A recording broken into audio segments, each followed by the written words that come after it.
Hello? Okay. It's for you, James. Hey, James. This is James from the future. I just wanted to give you a call and let you know that puberty can be tough, but you can get through it. So I just wanted to let you know that everything's gonna be okay and I love you. You got the wrong number.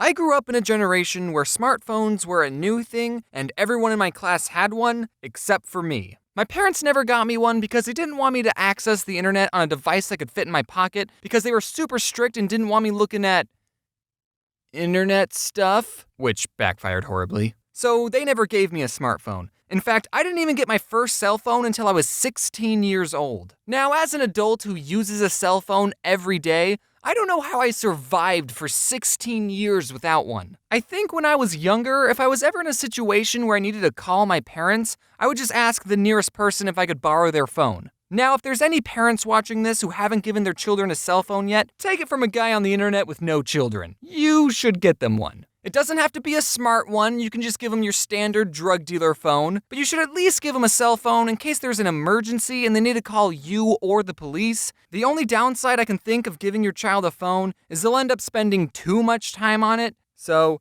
you should just turn off their service from time to time, I don't know. When I turned 16 and finished up my sophomore year of high school, I got my very first cell phone. An LG Cosmos 2. I didn't grow up in the 90s.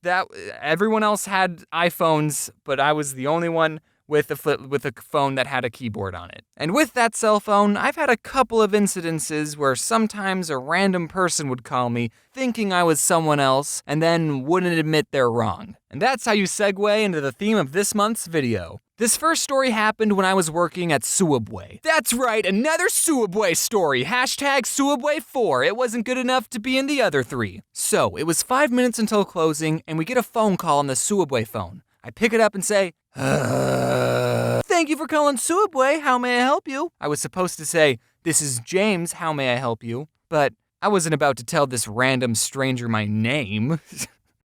Idiot. Anyway, the other person on the line said, hey, what time do you guys close? In 5 minutes. Is it alright if I show up late? I just need gas. And being the good employee that I was totally willing to make this guy sandwich over the phone, let him pick it up after we closed, and then I wouldn't ring him up and just pocket the money. I'm just kidding. I wouldn't do that. That's a crime. Please don't sue me. So I said, yeah, I can do that. What kind of sandwich do you want? And he said, I just need gas. Oh, don't worry, sir. This sandwich will give you plenty of gas. I mean, do you want chips or something? No, he said. I just need gas. I was a little confused. Okay, yes. So you'll get gas, then are you gonna stop by and pick up a sandwich? And he said, I don't want a sandwich. And then it hit me. Even though the first thing I ever said to this guy was, thank you for calling Subway, I think he thought he was talking to a gas station. So I said, sir, this is a Subway? Oh. And I never got the chance to tell him that gas pumps don't close. This next story happened when I was at home and I got a call from a number I didn't recognize. Now, I've had friends tell me that they don't answer the phone to any number they don't recognize, but my anxiety won't let me do that. What if it's your bank calling saying your account got hacked? What if it's your grandma? Because why would you have her saved in your phone? Or what if it's your Nigerian uncle who wants to give you his collection of gold bars and needs your information for a wire transfer? You just never know, so I always pick up the phone. So I answered it, and it was this woman asking for a Lawrence. And I said, oh, I'm not, you have the wrong number. And she goes, isn't this 416295? That's obviously not a real number, so don't try calling it. And I said, no, this is 416293, because that's my phone number. Again, that's not actually a valid phone number, so please don't call it. And she goes, 3? I don't think I pressed 3. And I don't know what to say to this woman, because my number is 416293. It's really not. But she doesn't think she pushed 3. So I don't know how she's talking to me right now. Unless she did. So I said, well, obviously, You did? And then I made a comic about the whole situation because I thought the internet would think it was funny. This next story happened not too long ago. I got a call from a number I didn't recognize at 9:30 in the morning, and I was lying in my bed, asleep. And most people would agree that you're supposed to be awake and productive at 9:30. And I didn't want whoever this stranger was thinking I'm lazy, so I had to answer the phone with my best, "I've been awake for several hours" voice. Hello? You're going to have to come quickly. Timmy fell down the well, Vance. What? I said you're going to have to come quickly because Timmy fell down the well, Vance. I could tell it was a woman on the phone, but it was either her accent or the phone being buggy or I just had woken up, but I could not understand anything she was saying. But I could make out one word, which was Vance.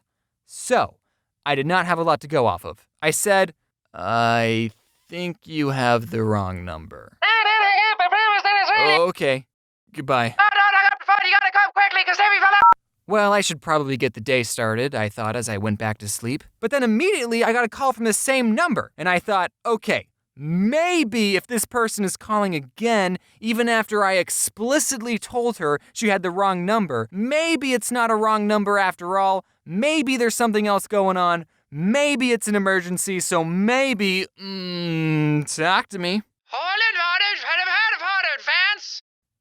Okay, I can't understand anything you're saying. So then this woman must have handed the phone to her friend because a different voice started talking and I could actually understand her, and I'll never forget what she said, which was, "Vance, no one thinks That you're funny. and even though I'm not Vance, that kinda hurt. So I stated the obvious, which was, yes, I am. And also I'm not Vance. And she said, no, Lance." so this whole time, these two have been looking for a Lance. So I told this woman, I'm not Lance either. And she said, "Well, this is the number they Gave me. okay, if she had said it like, oh, I'm sorry, this is the number they gave me. I didn't mean to call you, stranger.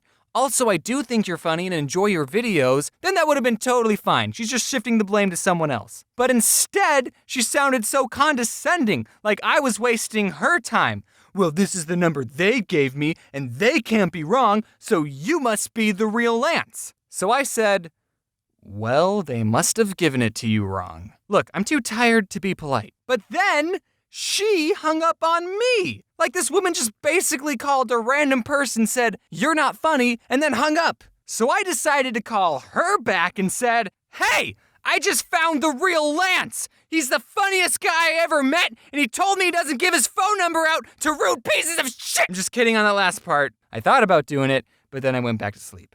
I didn't do it. And then someone on the internet found my phone number, and I changed it. And whoever has my old number is probably getting a lot of calls from strangers and people I went to high school with. Sorry about that. Hey guys, I'm back. I haven't done an end card in a while, which should probably be my next new catchphrase.